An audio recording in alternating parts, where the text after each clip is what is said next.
President of the Republic of Kenya, the Honorable Professor Abraham Kithure Kindiki, to whom I have the distinction of having been his boss in the legal profession at one time. And as the paradox of life takes us, now he's my boss in the political arena. I invite him to come and say a few words, not amounting to a speech, and invite His Excellency to give us the keynote speech of the day. Thank you.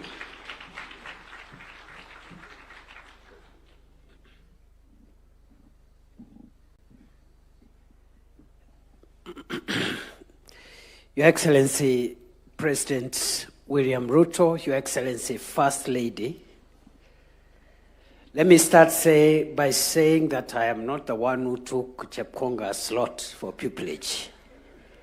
Other than that, what Speaker Wetangula said is correct. I once worked in his law firm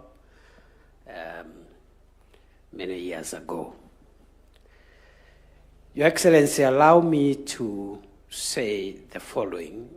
First is to thank all those leaders who came together to start this wonderful national practice of a National Prayer Day and National Prayer Breakfast.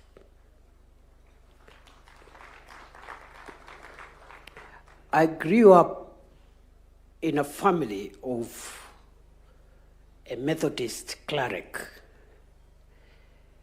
and there was some little message in our living room,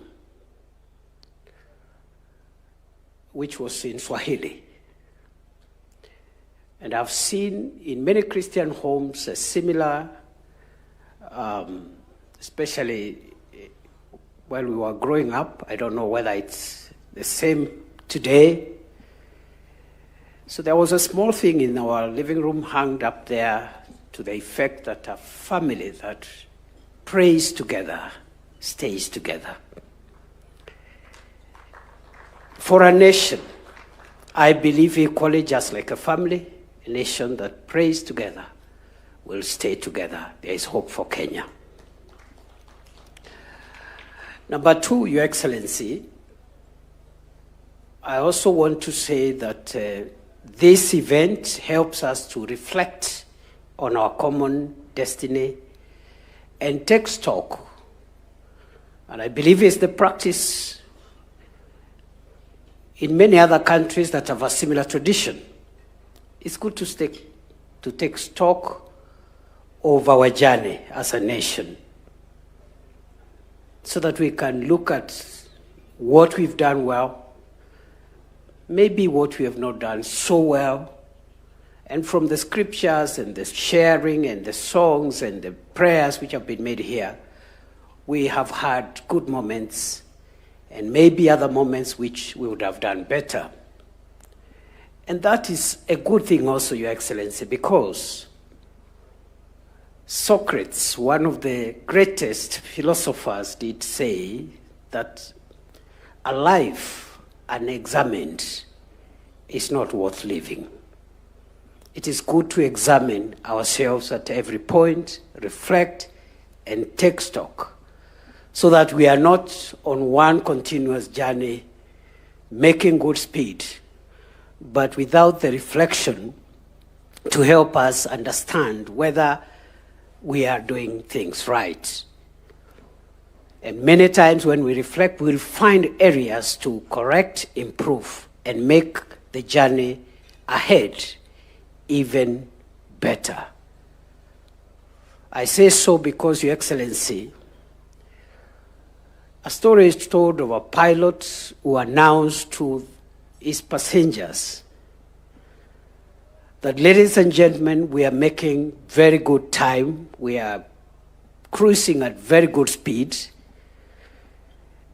But the good news ends there. The bad news is that we've lost all our instrumentation and we are not sure where we are going. So if we do not have time like this to reflect on our country's journey, we may miss one or two things there, and just like this pilot, be making good progress, but we are not sure that we are making progress to our destination. Your Excellency, allow me also again to say that we have heard the sermon, and I totally agree with the preacher of the day about the need to build relationships with each other, those who are afar, those who are near, our men and women, this generation, the other generation. And I agree, it's not only godly, but that is the most cost-effective way to handle our affairs. Your Excellency, while we are at that relation-building process, I am very happy to see today here our brothers and sisters from our neighboring countries within the East African community, and even the prayers that were made here for the continent, for the East African region, for Kenya, and for the world.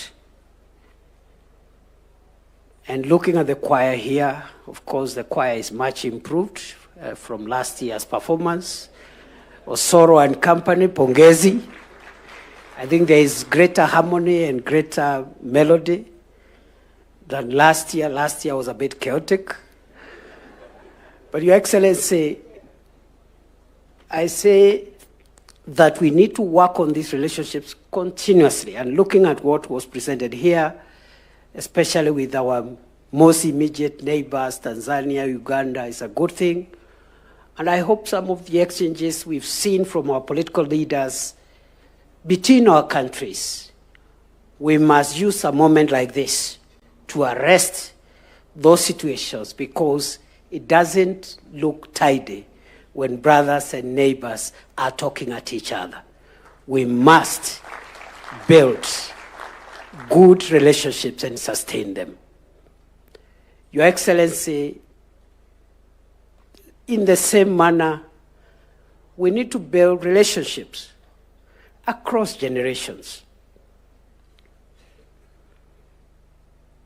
The older people who are the age of our fathers, the parents of today, the younger adults who are starting their families,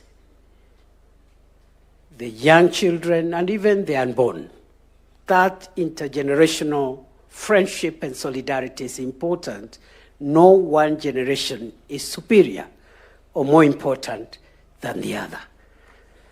So I agree with the message of today's speaker, who's quite inspirational, that perhaps as older people, we need to treat our children who are now adults a little more respectfully, listen to them, and where we go wrong, there's no harm in acknowledging that we've not treated them maybe the way they expected us. However, equally, we respectfully request our children also to respect authority and also agree to be mentored and supported, so that mutually, even as we respect them, hear them,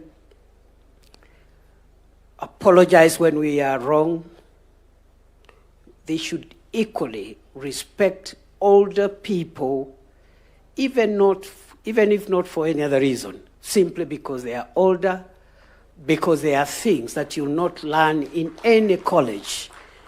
You will only learn them in the school of life. Your Excellency, therefore, as much as we agree with the need for us to reconcile and build relationship with our children, we respectively request our children also to realize that there is a role we can play, not necessarily in terms of science and all the beautiful things they know from the internet, but a few tips here and there that could make their otherwise powerful lives even more powerful going forward. Your Excellency, I want to stop there, and I want to say that the National Prayer Breakfast is a good tradition. It's a place to soberly look at the progress we've made as a country and acknowledge the strides we have made and also the challenges we are facing as a nation. And when we go back to prayer, we will find the solutions to our national problem, undoubtedly. I want to end by illustrating that point with the story of a Christian boy who got lost while playing in the neighborhood. And when he got lost, he was found by an adult. But he could not remember exactly where their house was. But his father was a cleric, was a pastor. And they lived next to a church. And there was a big cross on top of the church next to the home of this little boy who had gotten lost. And so when the adult asked this boy, "How do I help you, son? How do I get you back home?" The little boy could not remember the name of the street, could not remember the corner next to their home, but he remembered that their home is next to a church and there's a cross on the church. And so he said, "If you take me near the cross, I will find my way home." Likewise, this breakfast, as much as we return here every year, it will bring us back to our destiny and redirect our nation to where it is supposed to end. I want to thank all of us. I was warned not to make a speech. I have ended up making one, but it is too late now for the speaker to take any sanctions against me. Because at this moment, I want to ask us to be upstanding as we invite His Excellency President William Ruto to come and address us. Please, a round of applause for His Excellency the President.